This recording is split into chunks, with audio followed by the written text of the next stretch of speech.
Lui, c'est Reg. Moi, c'est Anto. Dans nos vies d'avant, lui, il était DJ. Et moi, j'étais presque DJ. Lui, il est ensuite devenu guide à moto un peu partout dans le monde avant de se poser en Corse, où on se retrouvait régulièrement pour parcourir l'île de long en large et bien sûr à moto. Avant d'être motard, Reg est aussi vidéaste, et moi, photographe.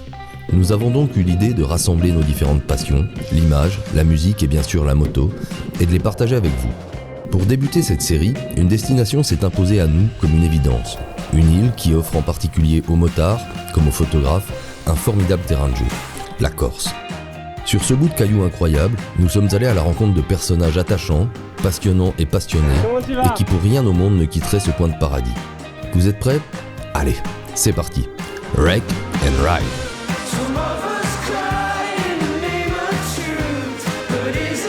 J'espère que ma mère ne regardera pas ce passage-là.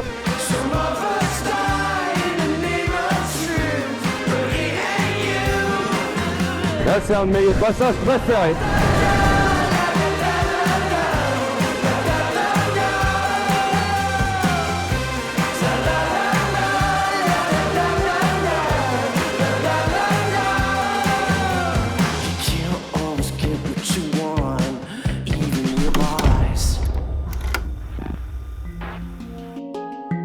Avant de rejoindre Reg en Corse, moi j'ai un tout petit peu de route quand même, puisque je pars de Besançon.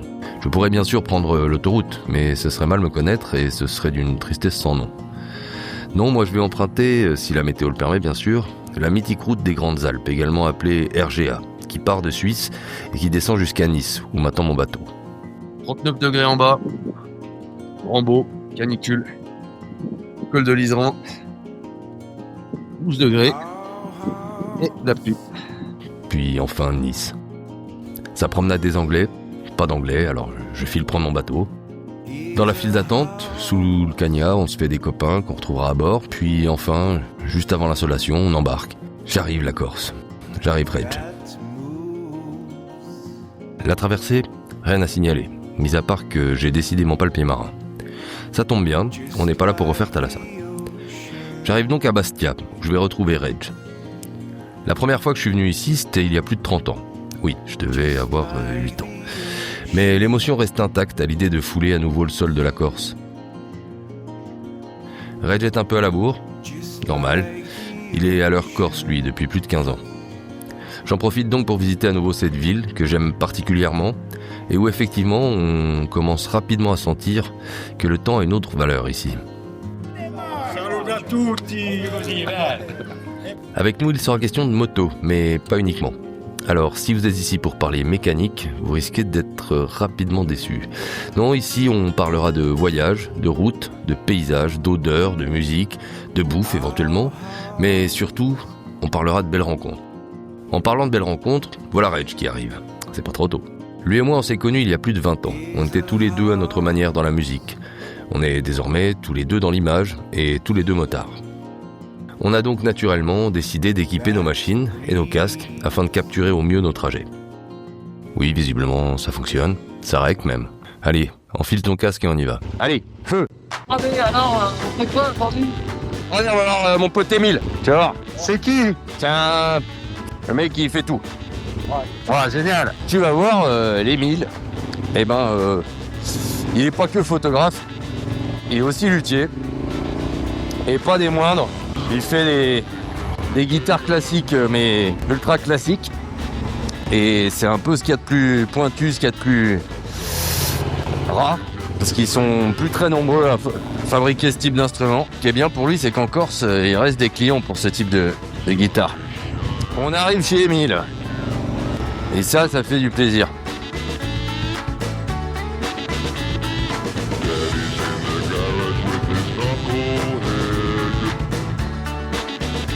Donc si c'était de la photo, on peut dire que c'est Émile et Image. Ah ouais. Ça, c'est une bonne blague, ça. On la garde, celle-là. J'aime beaucoup ce que vous faites. Bon, il nous a pas entendu arriver. C'est que nos meules font pas assez de bruit, je pense. Ouais, ça doit être ça. Ouais. Ou qu'il est sourd, le luthier. Marche pas bien, ça. Émile, ça va? Comment tu vas? Émile Tamagne, ça se prononce comme ça? Oui, c'est comme ça, bien prononcé. Bienvenue. Bienvenue tous les deux. Merci à toi. Ça se dit lui Terry. Non, liouterie. Liouterie. Ouais, ça veut dire lutherie. Liouterie, c'est l'atelier de lutherie. Alors, on répare les guitares, on les fabrique. On fabrique, voilà. Ouais, et réparer aussi. Mais tu n'es pas que luthier.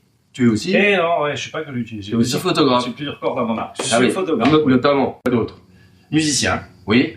Et enseignant. Et enseignant. J'enseigne la guitare au conservatoire de Bastia, oui. Visitons l'atelier de lutherie. Là, c'est l'atelier de réparation. Ce que j'appelle réparation, c'est-à-dire quand on m'amène une guitare qui a un problème, quel que soit le problème, un problème de lutherie ou un problème d'électronique, parce que j'ai aussi la double casquette Oui, parce que électronicien. Je vois 2-3 amplis éventrés Je là. répare aussi les amplis à lampe. Donc ampli à lampe, tout ce qui est... Mais je répare l'électronique qui est vraiment liée à la musique, à l'instrument de musique, enfin aux musiciens. Et tu nous expliquais juste avant que tu n'avais pas pris de vacances comme celle que tu viens de prendre depuis 40 ans. Bah, disons que oui, c'est vrai que je fais partie des gens. En fait, quand on est auto-entrepreneur, quand on est en libéral, c'est vrai que le mot vacances, on a tendance à un peu le rayer du dictionnaire. Ça fait 40 ans que tu Ça fait 40 pratiques. ans que je pratique. Ouais. Ah ouais, ça donne une Ouais, idée. j'ai commencé à 20 ans. Ah voilà. Voilà, comme ça, je dis pas mon âge. Non, ça fait une idée. non, puis comme ça, si tu sais compter, c'est bon. Tu parlais de commandes et de faire à la demande. Est-ce que tu as déjà eu des commandes farfelues, des gens qui voulaient un instrument qui n'existe pas vraiment? Oui, j'ai répondu à quelques demandes. Oui, c'est bizarre, je ne pensais plus, mais ça fait longtemps. Ah ouais, on m'a amené un jour une Kalachnikov ici. Ah oui, pour en faire une guitare. On m'a demandé d'en faire une guitare, Ah donc je l'ai faite, voilà. Typique corse, hein. Typique corse. C'était pour un projet corse, justement. Ah ouais. Ils ont s'en servi pour faire un clip. On continue la visite? Allez, On c'est te parti. suit dans Allez, le labyrinthe d'Émile. Ouais, c'est un petit labyrinthe, c'est vrai, mais on s'y retrouve assez vite. Il y a des guitares partout. Alors là, on arrive dans l'atelier de fabrication. C'est là où je fabrique mes guitares. Et là, il y en a une en construction. Il y a une naissance. Une naissance qui va bientôt aboutir, qui devrait pas tarder à aboutir. C'est ce qu'on appelle des guitares lattice. Je vais pas rentrer dans les détails techniques trop, mais c'est des guitares qui sont pas conventionnelles. Alors, chose assez unique, je pense, et c'est aussi pour ça que Émile, c'est un phénomène, c'est un ovni, c'est que c'est un des seuls ateliers de lutherie, voire le seul au monde, où on voit aussi des tirages photos en train de sécher. Ah oui. Eh oui. Ouais. C'est des essais cyanotypes. Ouais. Mais pourquoi il y a des tirages qui sèchent là?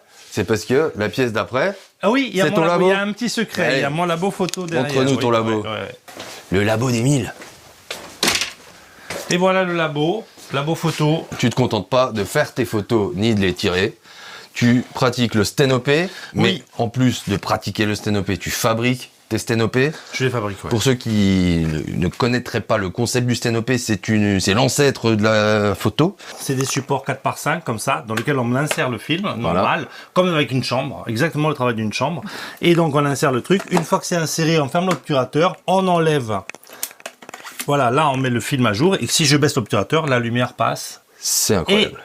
Ça s'écrit sur le film. Et donc, tu viens agrandir ici. Voilà. T'as deux agrandisseurs. Là, j'ai mes agrandisseurs avec lesquels je projette, donc voilà, on projette mes photos et après je les passe dans les bains. Émile, il se contente jamais de faire déjà comme les autres. Alors ça, il sait pas faire, mais il faut toujours qu'il rajoute la petite patte Émile. Et ben même quand il développe ses films, parce que vous avez tous vu comment on développait des photos avant. Et ben normalement on agite comme ça les bacs pour que le produit se répartisse bien. Et ben Émile, il s'est dit non. Vas-y. Il avait un petit système, Émile, parce que il a automatisé tout ça. Mais parce qu'il s'est dit, comme ça fait 40 ans que je développe mes photos, et il y a une lassitude qui s'installe au bout d'un moment. Et oui. Et pour pas... à un moment donné, je faisais plus de photos à cause de ça. Alors j'ai développé ça. Et donc, c'est un moteur d'essuie-glace. Oui, j'ai fait ça avec un moteur d'essuie-glace. Et voilà. Ouais. Tu lui laisses un moteur, il trouvera quoi en faire. Ça, c'est un jeu de lumière de discothèque, qu'on connaît bien. Et parce que tu développes aussi, évidemment, tes films. Oui, et là, il faut agiter très longtemps. Là, c'est très long. Il faut agiter bien et agiter longtemps. longtemps. Alors, qu'est-ce qu'il a fait, Émile? J'ai fait un petit système comme ça, tout bête, hein, parce que là, je mets mes films à l'intérieur, ceux qui sortent du sténopé ou du 6.6. Et ensuite, j'allume mon système. Là, on règle, évidemment, j'ai fait un système de réglage pour régler la vitesse, la bonne vitesse, pas trop vite et pas trop lent. Voilà. Incroyable. Et je laisse ça comme dans 6 minutes. Et après, c'est cuit. On passe à table. Après, c'est cuit, on passe à table. Émile, on est de retour dans ton atelier de Eh oui. fabrication. De réparation. Ah, tu vois, non, Mais des fois, je fabrique aussi ici. Ah ouais, non, c'est compartimenté, mais quand même. Oui, mais quand même. Eh ben, merci en tout cas, Émile, de nous avoir reçus. Merci à vous de m'avoir... Avant de partir, tu vas nous jouer un morceau quand même, s'il te plaît. Tu vas nous faire écouter tes guitares, puis écouter ce que tu joues toi. À ton choix, libre à toi de nous faire écouter ce que tu veux.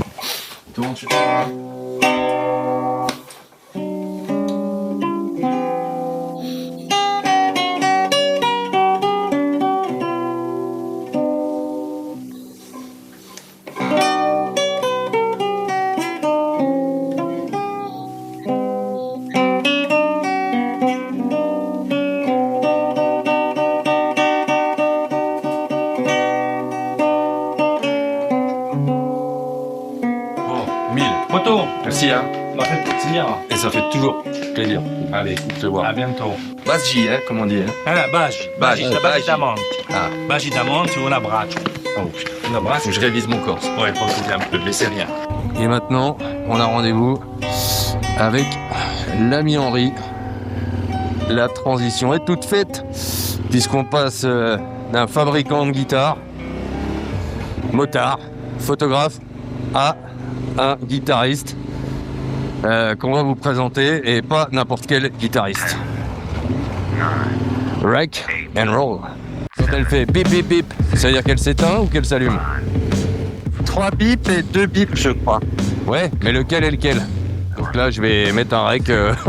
Putain, il n'y a pas grand monde, hein, on constate. Voilà, un petit tout tour.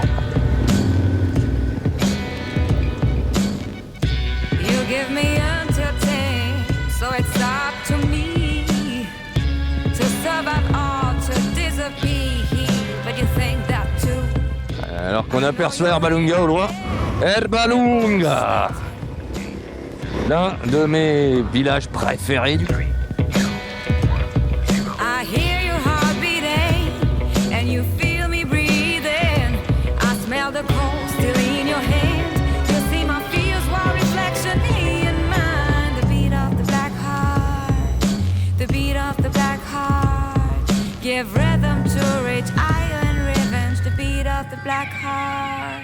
Well, as decided 10 steps, heavy breathing, sweaty palm, chose my weapon heel to heel, standing on the same line. My enemy is my pride, my honor is a lie. Only Là, c'est un de mes passages préférés. so I'll shoot you when the countdown's on. Pietra Corbara, qui doit se prononcer Pietra Corbar, puisqu'en Corse on ne prononce jamais la fin des noms. Selon moi, c'est un peu de la flemme, mais je peux pas m'attirer d'ennui. Ah, la petite tour génoise qui accueille depuis peu des expositions, m'a-t-on dit en régie. Mais cette plage, c'est pas notre préférée. I'm here for the beat of the black heart, the beat of the black heart. Give rhythm to Tu rage, fais l'extérieur, revenge. The beat of the black heart, sympa. the beat of Oh putain, j'ai failli partir de l'avant, dis donc. J'espère que ma mère ne regardera pas ce passage-là. Ah, tour génoise de on sait pas où. Parce que là, on est un peu au milieu de rien. I turn my cards on my game and you left me Elle est très belle, celle-ci. faith in this duel, God don't leave me hanging. Et donc là, on arrive à Porticcio. Très très beau petit minuscule port qui était connu pour sa fabrique de bateaux sous Napoléon. Elle est belle la flotte aujourd'hui là. Ouais. Bon, elle est un peu toujours belle, mais on arrive à Santa Severa où nous a donné rendez-vous l'ami Henri. Et Henri, on va vous en parler en long, en large et en travers. Petit CV, grand bonhomme. On a rendez-vous avec Henri Padovan, qui était le premier guitariste de Police, qui après a joué avec plein d'autres gens. On va vous expliquer tout ça. Et on est dans sa maison familiale. Henri. Ouais. Eh, salut. Oh, Coco. Ça va bien? Eh oui, on fait. Et toi? Moi, tranquille, je suis avec mon fils. Ton fils? Enchanté. Comment c'est, toi? Alyosha. Alyosha, qui a un prénom corse, hein, comme Karamazov. Ah oui, Karamazov. On en a encore une parlé fois. ce On matin. a parlé ce matin. Aucun lien, fils unique. Et alors là, on est chez vous? Un peu. Écoute, c'est un endroit qui est, on va dire, de famille. L'endroit appartient à la famille. Eh ben, on est bien chez toi. Putain, mais on est bien. C'est sympa de nous donner rendez-vous ici. Ouais. On recommande hein, l'adresse aux gens. Donc c'est sur le Cap. Les gens le connaissent sous le nom de la Lune. Ton endroit préféré en Corse? Ah, enfin, à l'endroit où que je préfère, qui est un endroit au bord de l'eau, parce qu'on a une propriété là-bas et finalement, en bas il y a une plage. Et que pour y aller, c'est un chemin incroyable. Il faut le trouver, il faut savoir où il est. Mais une fois que tu es dedans, c'est magique. Et tu vas nous emmener là? Si tu veux, je t'emmène. Ah ouais, Allez. ouais, avec Allez. plaisir. Bien sûr qu'on a envie de. Carrément. On est presque un peu venu pour ça. Ah bon? Ah ouais. Tu vas doucement hein, avec son volume. Va pas nous semer non plus hein. Oh, Allez, c'est parti. Donc là tu nous emmènes voir ton paradis là. Voilà. Trop bien. Attention, démarrage du bolide.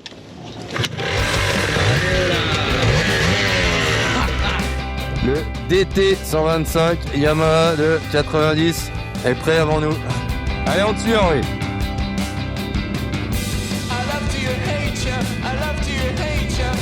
On espère qu'il va pas perdre sa guitare. Ah, il a de la gueule, l'Henri, même de dos. Génial.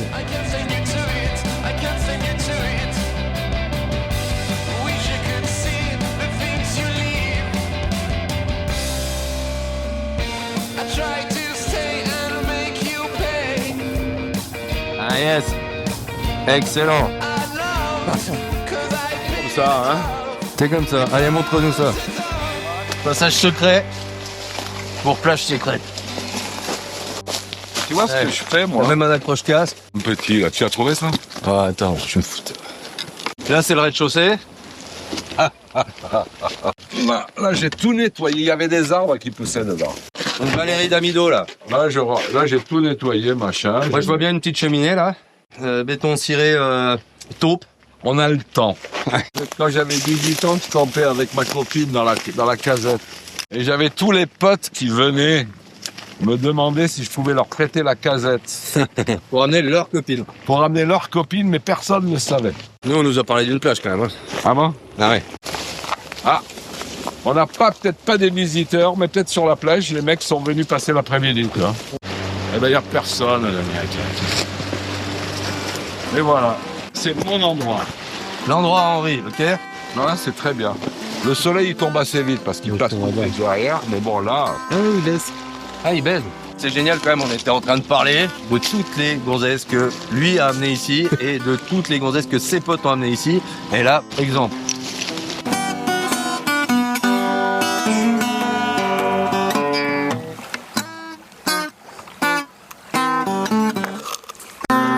Allez. On est donc sur le paradis d'Henri, là, avec Henri, qui va un petit peu nous parler de lui, parce que sa plage, bon, il n'y a rien à en dire. Hein. Bon, le mieux, c'est encore de fermer sa gueule. Henri, Ouais. on te connaît en Corse, comme le loup blanc. Mais sur le continent, malheureusement, on te connaît un peu moins, mais nous, on va contribuer à y remédier. Ok. Par contre, à Londres, hein, dans les années 70 en tout cas, c'était toi le loup blanc. Un petit peu, le loup blanc. Et donc, à cette époque-là, tu joues pas encore dans un groupe, et tu vas monter un groupe. Je suis arrivé en Angleterre exactement en décembre 76. Assez rapidement, j'ai rencontré Stuart Copeland. Il voulait monter un groupe punk. Il avait déjà le nom, Paulus. Et il fallait un bassiste qui chante. Et on a rencontré un bassiste qui chantait. Et il avait un projet de jazz, là, à cette époque-là. Ouais, il avait un truc qui s'appelait Last Exit. Il faisait du jazz. Mais son truc, il payait pas. Et nous, on lui avait dit qu'avec nous, il allait gagner de l'argent. Et Sting, il avait pas de boulot. Sa femme venait d'avoir un enfant. Il pensait qu'à gagner des thunes, quoi. Je le comprends. Et ça a duré combien de temps, cette période? À peu près un an. Ok. Après, il y a Andy qui est arrivé. On a continué à 4. Mais c'était pas mieux. Ça marchait pas, Police. Les mecs, ils avaient compris que c'était pas un groupe punk. Et l'histoire a démontré qu'il fallait faire autre chose. Ok, d'être plus pop. Ben, c'est-à-dire que Sting, il n'avait pas eu l'occasion de placer une seule de ses chansons. Stuart, il disait non, je sais ce qu'il faut faire. Et donc la première qu'il a eu le droit de placer, c'est Roxane. Alors Roxane, si tu veux, encore une fois, Stuart, il n'en voulait pas. Ah ouais. Parce que alors voilà, après, bon, moi je suis plus dans le groupe. Hein, il y a Andy, ils font un album, ils essayent de voir s'ils peuvent faire un truc. Ils invitent tous les managers de Londres, toutes les maisons de disques pour essayer de leur vendre leur projet. Et tous les mecs qui viennent, ils disent non, c'est pas bien. Non, c'est pas bien. Parce que c'était Police. Ça marchera jamais. Ça marchera jamais. Qui voulait faire du punk. Ouais, Attention. Ouais. Ah, ils avaient raison alors. Et ils savaient pas faire du punk, Police. Et là, à la fin, le dernier mec qui vient, c'est mon pote Miles Copeland. Je dis un pote parce qu'on a fini par travailler ensemble, le frère de Stuart. Stuart lui dit, putain, Miles, toi, tu marches un peu à Londres, aide-nous, tu es mon frère. Et Stuart, et Miles lui dit, mais, oh, vous voulez faire du punk, vous n'êtes pas des punks. Et il dit, moi, je suis désolé, mais votre truc, ça marchera jamais. Allez, faites-moi tout écouter. J'écoute tout. Et Stuart lui dit, bon, ben, tu as tout écouté, il n'y a plus rien. Et là, l'ingénieur du son du studio dit « Oh, il y a la chanson que Sting a fait. » Et Miles, il dit « Faites-moi écouter, je suis là. » Ah, Stuart, il dit « Oublie. » Et l'ingénieur, il envoie la chanson. Il entend la chanson, et Miles, il dit Ça peut marcher. C'est pas punk, mais au moins c'est différent. Et ça a pas marché tout de suite. Et ça n'a toujours pas marché, personne en voulait. Et ouais. Et Miles, il a une idée de génie. Comme quoi? Il dit on va partir en Amérique. Les mecs, ils lui ont dit mais ça marche pas. Et toi, tu veux partir en Amérique? Il dit ouais, mais les Américains, ils ont jamais vu de punk. On n'a qu'à dire qu'on est punk. On a qu'à dire que c'est ça le punk. Voilà. Et comme on fait pas du punk, les types, ils vont peut-être se dire ouais, finalement, c'est pas aussi incroyable que les gens disent. Ils se disent qu'ils savent pas jouer, qu'ils sont nuls. Ils vont dire c'est plutôt pas mal. Et il avait raison. Ça a fini par marcher, c'est devenu Police. Ouais. Et toi, pendant ce temps-là, tu t'es pas contenté de les regarder. Non, je suis allé jouer avec Wayne County and the Electric Chairs. C'était Un d'ailleurs... groupe de New York. Et on était vraiment costaud sur Londres. Hein. On faisait nos 2000-2500 personnes tous les soirs. C'est pas mal déjà. C'est hein. vraiment tous bien. les soirs. Ouais. Ah ouais. Alors, non, c'est mieux que pas mal.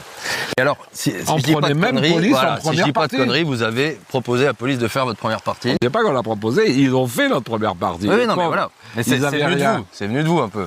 C'est venu de toi. Oh, c'était mes potes. tu C'était vois. pour dire que vous étiez pas fâché, quoi, du tout. Ah, mais jamais fâché. Voilà. D'ailleurs, t'es pas fâché, à tel point qu'il y a pas très longtemps, t'as fait un Stade de France. Ouais. Il y a combien de temps? C'était quand même peut-être en 2007 ou 2009, je sais pas. Ah ouais, quand même. Oh là là, ça tourne, hein. Ouais. Non, mais là, la dernière fois que j'ai joué, c'était avec Sting à l'ouverture du Bataclan. On a parlé de Sting, on a parlé de Police, mais t'as gravité, t'as gratouillé avec, et t'as côtoyé un paquet d'autres orchestres. Ben, c'est-à-dire que quand j'étais musicien, je connaissais tout le monde. On était potes avec les Clash, les Buzzcocks, les Stranglers, c'était nos potes, tu vois, Les on Pistols. se voyait tout le temps. Les Pistols, Ouais. on avait Clapton qui venait souvent jouer Putain, avec nous. t'as tutoyé Brian May, toi. Entre autres. Enfin, en anglais, je lui dis you, alors que Ouais, ce soit c'est facile, tutoyé ouais. ou vous voyez, C'est c'est facile. pareil. Hein. Ouais. C'est quoi ta plus belle rencontre? Ma plus belle rencontre, j'ai rencontré Aretha Franklin, j'ai passé un après-midi aïe, aïe. avec elle. Aïe, aïe, aïe. On a déliré tout un après-midi autour d'une caméra digitale que j'avais achetée. Je suis allé me présenter à elle pour dire « Bonjour Aretha, je m'appelle Henri, je suis un très grand fan. » Elle me dit « Qu'est-ce que tu as dans la main ? C'est quoi ?» Et j'ai des cassettes à la maison. On s'est filmé tout l'après-midi. Allez. Elle et son fils, on zoomait, on veut des bouts. rigolait. On veut des bous. Hein? On Je crois que achète les personne bouts. ne les aura. Bonne rencontre, c'est Jeff Beck. J'ai passé 3 jours avec lui. J'ai adoré. Ça devait être un bon gosse. Ouais, un mec barré, quoi. Bah oui. Et alors, on va revenir à toi un peu, hein, Ouais. si tu permets, parce que nous, on adore t'entendre raconter tout ça.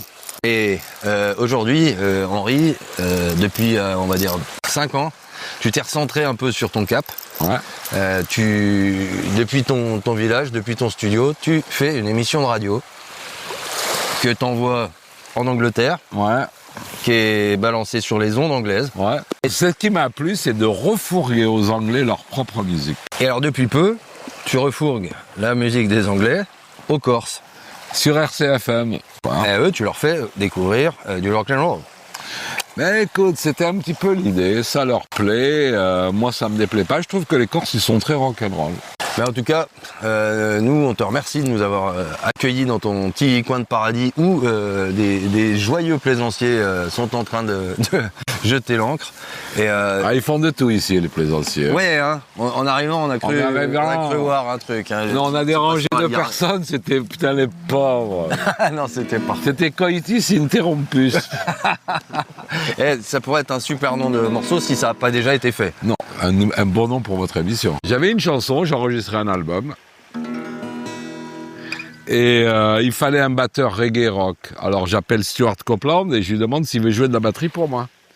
Il me dit, ouais, génial, c'est qui fait quoi? C'est toi, tu chantes, oh, c'est génial, machin. Et on discute, il me dit, pas de problème, je te fais ta batterie. Il me dit, tu en as parlé à Sting? Je lui dis, non, je n'ai pas parlé à Sting. Ah, ce serait bien, essaye d'avoir Sting. J'ai dit, mais... Et on discute, je réalise que lui, il parlait plus à Sting. Ah merde. On était en 2006, 2005, 2006. Et j'appelle Sting, il me dit « Ah, génial, je joue avec toi ». Il ne savait pas qu'il y avait Stuart dessus. Tu vois. Ah ouais. Et du coup, on a reformé Police pour un instant. Après Quand je voyais Sting, il me dit, putain, alors notre morceau, tu le sors quand? C'est vachement bien. Stuart, il allait à tout le monde, il disait, Police s'est reformé, mais avec Henry. Enfin, tu vois, le truc à la con pour Andy, mais enfin, je sais pas si ça... Il y avait une petite graine, mais ils sont mis à se reparler. L'année d'après, ils se reformaient. Et le morceau, il est sorti? Et le morceau s'appelle Welcome Home. C'est ça que tu vas nous jouer. Et c'est ça que je vais vous jouer. Ok. En tout cas, ça fait son petit truc. Et en tout cas, ça marche pour cet instant que tu nous offres chez toi.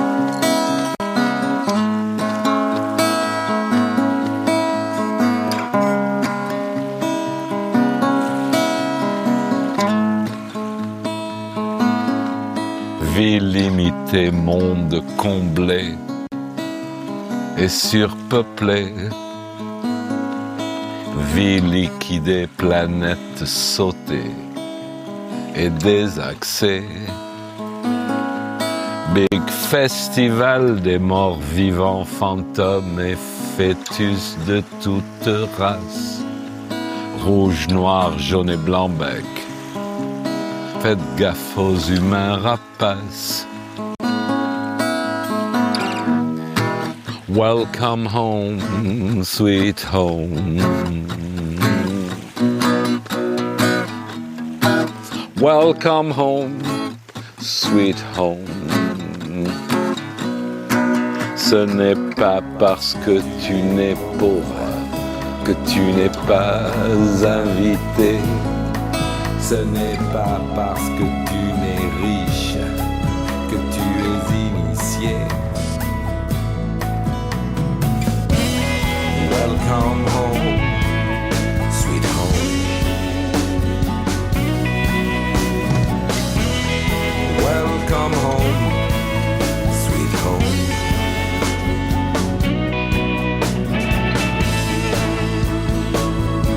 Une seule adresse.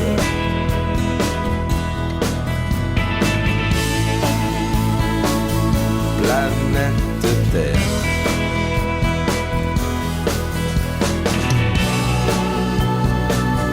Tout fout le camp.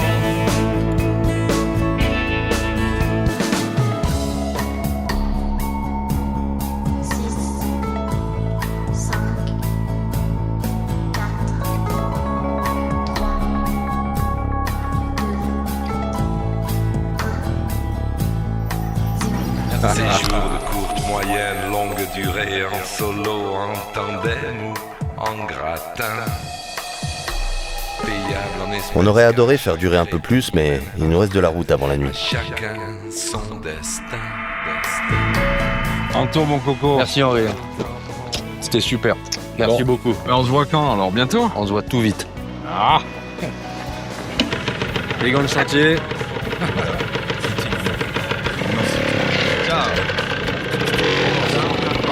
Merci pour ce beau moment et pour ces beaux moments d'histoire que tu as vécu et que tu nous racontes si bien. D'avoir formé l'un des plus grands groupes de l'histoire et d'avoir contribué à le reformer plus de 30 ans plus tard. Il y a une théorie qui voudrait que nous soyons tous à 4 poignées de main de tout le monde, d'un président des États-Unis, du pape, de Neil Armstrong. Eh bien avec Henry, on est à 2 poignées de main d'absolument tous les monuments du rock'n'roll. De Sting évidemment à Aretha Franklin, passant par les Clash, les Sex Pistols ou encore Freddie Mercury. La liste est tellement longue, mais Dieu qu'elle est belle. Nous en tout cas, on était surtout avec Henry, et on espère que cette rencontre vous aura autant plu qu'à nous.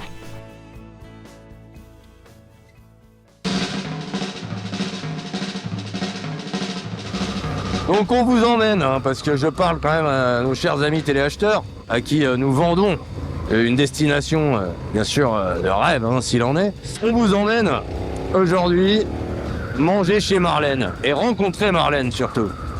Parce que Marlène, c'est un personnage, déjà, vous allez vite vous rendre compte par vous-même. Il se trouve qu'elle tient la paillote la plus paillote de Corse, faite de briques et de broc, pas de chichi. Et c'est juste ce qu'on demande à cet endroit-là. On veut pas plus. Et cet endroit-là, c'est Tollare. Et Tollare, ben, vous allez voir, c'est juste un décor de film, on n'y croit pas. Et il y a quelques âmes qui vivent. Entre Macinaggio, dernier vrai port de plaisance avant le bout du Cap, et Tollare, la route est juste un régal pour les motards que nous sommes. Les courbes s'enchaînent à en perdre le nord, Un véritable billard que les cale-pieds de nos machines viennent caresser poliment. La civilisation a presque totalement disparu, pour laisser place à quelques bergeries, au maquis et à une forêt de cailloux. Au loin, on aperçoit par moments la mer, une petite île surmontée d'un phare. C'est là, c'est Tolaré. Marlène, nous voilà. Donc on est en train de descendre direction chez Marlène, sur une route, voilà quoi. On arrive sur la pointe du bout du caillou, à savoir Tolaré. Ce phare, c'est le premier bout de terre que vous voyez quand vous arrivez en bateau sur l'île. Et moi, j'ai un moyen mnémotechnique depuis la première fois où je suis venu pour me souvenir du nom de ce bled. Et bah, tout simplement, attention, je vous l'offre, c'est cadeau et vous allez l'avoir dans le crâne pendant toute la journée. Tolaré, oh, oh, cantare, oh, oh, oh. Et parce que je chante également, bien sûr. Voilà, on arrive à Tolaré et on aperçoit là au bout, là-bas, la paillote chez Marlène.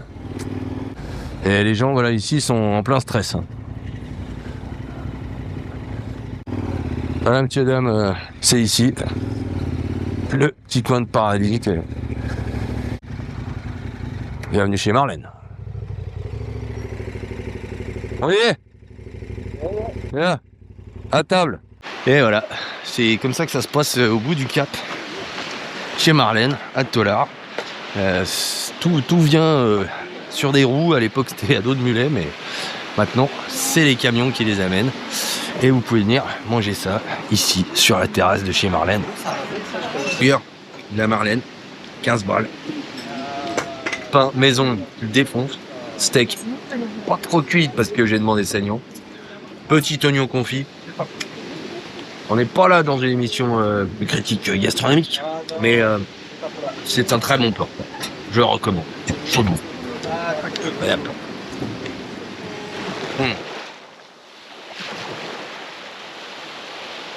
Salut Marlène.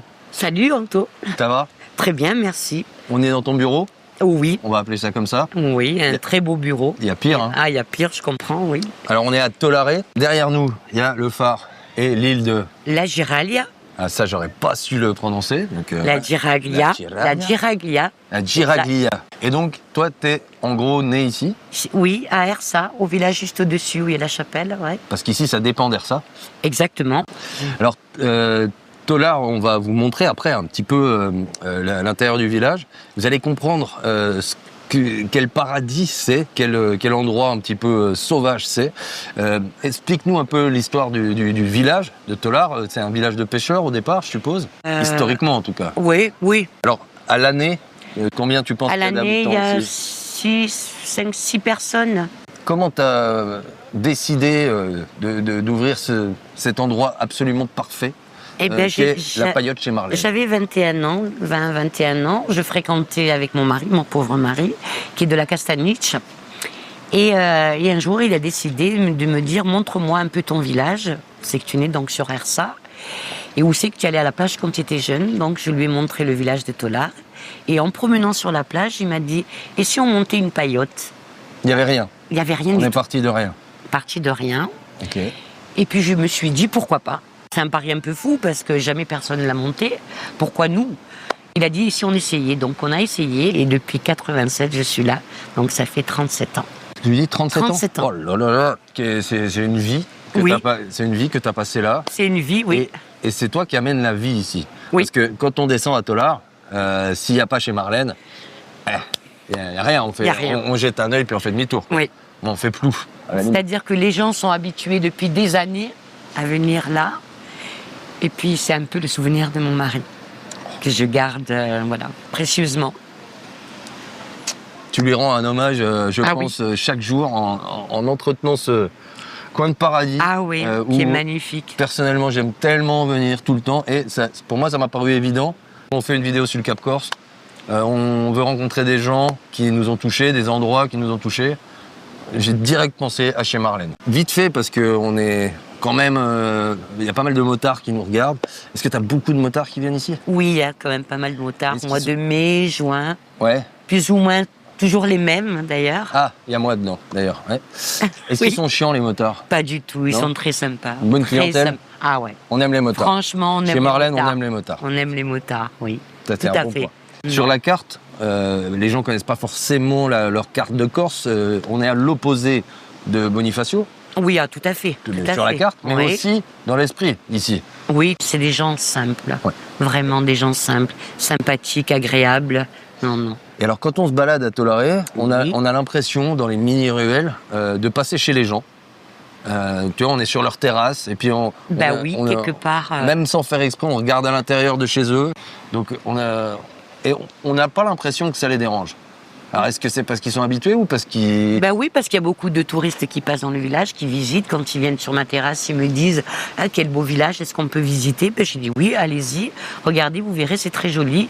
Il y a la tour, il y a l'église. Au bout du village, il y a une jolie croix où on peut distinguer donc, tout ce coin. Donc ça fait que les gens visitent et donc passent dans le village sans arrêt. » Et on a l'impression qu'à certaines heures, c'est un apéro commun de toutes les terrasses. Oui, dehors. parce que toutes les terrasses sont dehors et sont tous à côté de l'autre. Donc ça fait que voilà, il y a... Tout le monde s'interpelle, tout le monde parle. Exactement, tout le monde se connaît depuis chaque année. Donc c'est toujours la même clientèle qui vient chaque année. Donc voilà, et la famille. C'est une bulle, j'ai l'impression. Oui, c'est une bulle, oui. Dans le temps. Je dirais, oui. Dans le temps, ici, les gens, ils n'ont pas de montre. Enfin, t'as l'impression qu'ils s'en foutent, qu'ils n'en ont pas besoin. Non, ils n'en ont pas besoin. Avec le soleil qui se lève. Le soleil, la mer, voilà. L'heure du miam. Voilà. Aussi, l'heure de l'apéro. Ils n'ont pas d'heure, exactement. Hein, et les gens, c'est un peu leur cantine ici, du coup. Oui, quelque part. Et les jeunes aussi, ils ont un petit repère. Ils viennent manger la glace, la boisson. Voilà, ça t'as dû voir des générations pousser, du coup. Ouh là là, oui, énormément. Est-ce qu'il y a eu des bébés chez Marlène? Oh oui, des rencontres ici? Oui. Ouais. Beaucoup. Beaucoup, oui. Ok. Oui. Des demandes en mariage, des mariages même. Des mariages, on a fait des mariages. Écoute, j'ai envie de te dire merci de nous avoir reçus. Et merci à vous d'être venu jusqu'à chez moi. D'être revenu. D'être revenu, c'est vrai. Je reviendrai, Marlène. C'est vrai, ça fait la 3e fois. Ouais. Non, tu les as pas toutes comptées parce que tu n'étais pas toute là. Ah, hors saison, oui. Je ferme vers le 20 septembre à peu près. Oh, la tristesse. Voilà, c'est noté, 20 septembre, on ne verra plus ici. On reviendra, les gens qui nous regardent reviendront aussi, ou viendront découvrir cet endroit. Ça s'appelle Chez Marlène, ça c'est sur la commune d'Ersa. Il faut venir pour Marlène, pour tout ça. Bisous Marlène. Merci Antoine, merci. Oui. Antonin. Oh oui, Antonin. C'est pas grave. Merci beaucoup. C'est les gars, on y retourne. En repartant de chez Marlène et avant d'attaquer la côte ouest du Cap, Reg m'amène visiter ce qu'on peut appeler une spécialité locale. Exploration des restes d'une époque qu'on vient de nous décrire. L'époque où on mettait les bombinettes, l'époque des nuits bleues. Un mec qui s'est fait un palace. Ouais, ça va, le gars avait choisi une belle vue. Le mec avait du goût. Il s'est pris pour le méchant dans James Bond, je pense.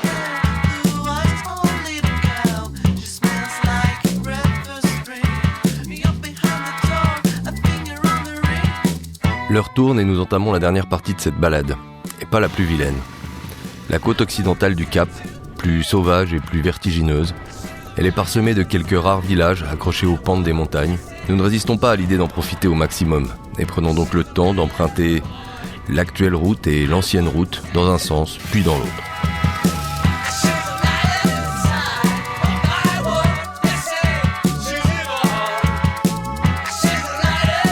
C'est un régal pour les yeux et sans doute l'une des plus belles routes côtières de l'île.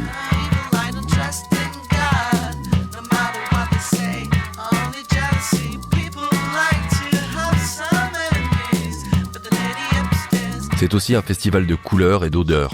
D'un virage à l'autre, on est chaque fois surpris, jusqu'au virage suivant, et ainsi de suite.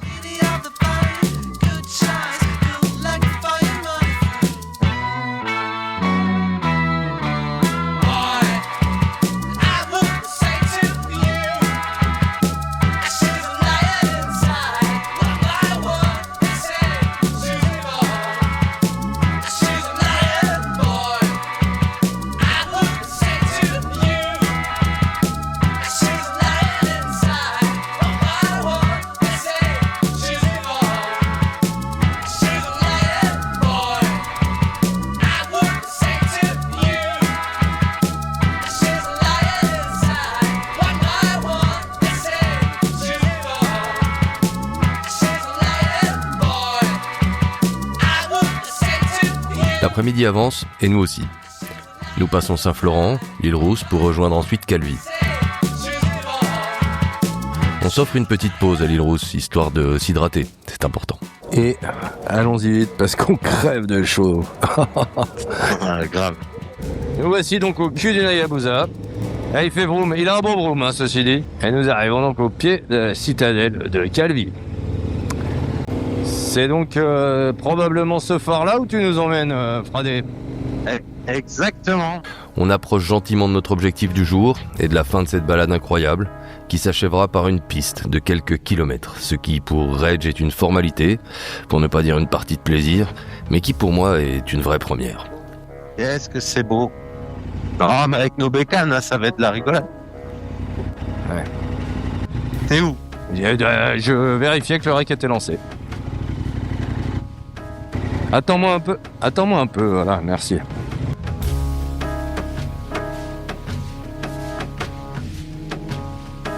On y va donc tout doux et j'écoute les conseils de mon coach. Je te rappelle qu'on la remonte de nuit quand même. Hein.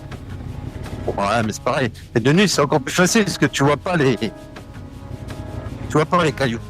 Et donc tu te fais pas de film, dessus, tu vois. Mon coach qui a des conseils, parfois étranges au passage.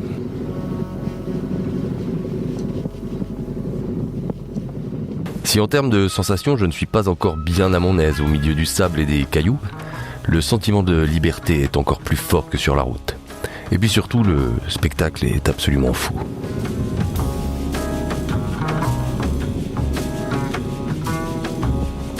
Voilà, mais pas trop vite, pas trop vite. Poussière. Oh putain. Vas-y, fais-toi une boîte devant moi, ouais, ça va être drôle.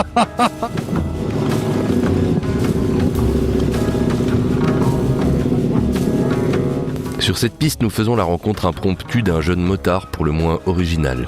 Torse nu, à mini-moto et bizarrement casqué. Nous sommes ici sur son terrain de jeu quotidien et nous apprendrons plus tard que cette mini-moto, c'est sa passion au point qu'il en a fait son métier. Sacré Joseph.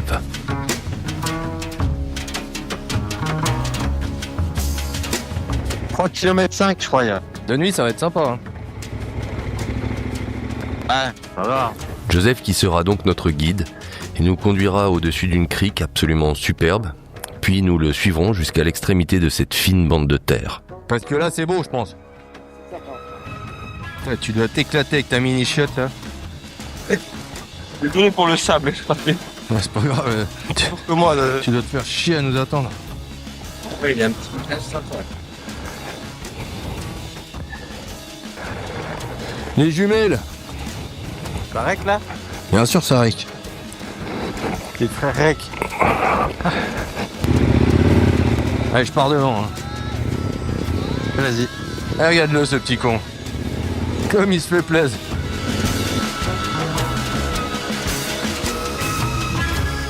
Au bout de ce chemin, trône majestueusement un phare, le phare de la Revelata, où nous attendrons le coucher de soleil.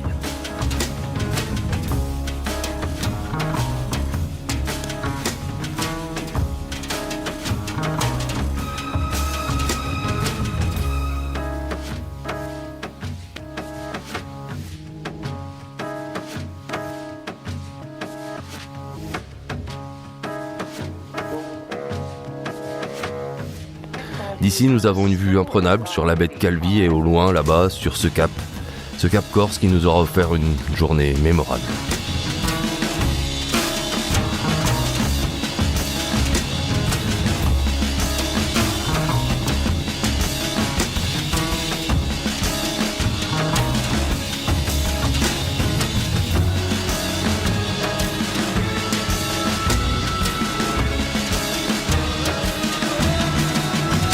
Voilà, on espère que vous avez pris autant de plaisir à nous suivre que nous à vous embarquer. On vous donne rendez-vous très bientôt pour une prochaine virée, en Corse ou ailleurs. Lui c'était Reg, moi c'était Anto, et vous avez regardé Wreck and Ride. À bientôt.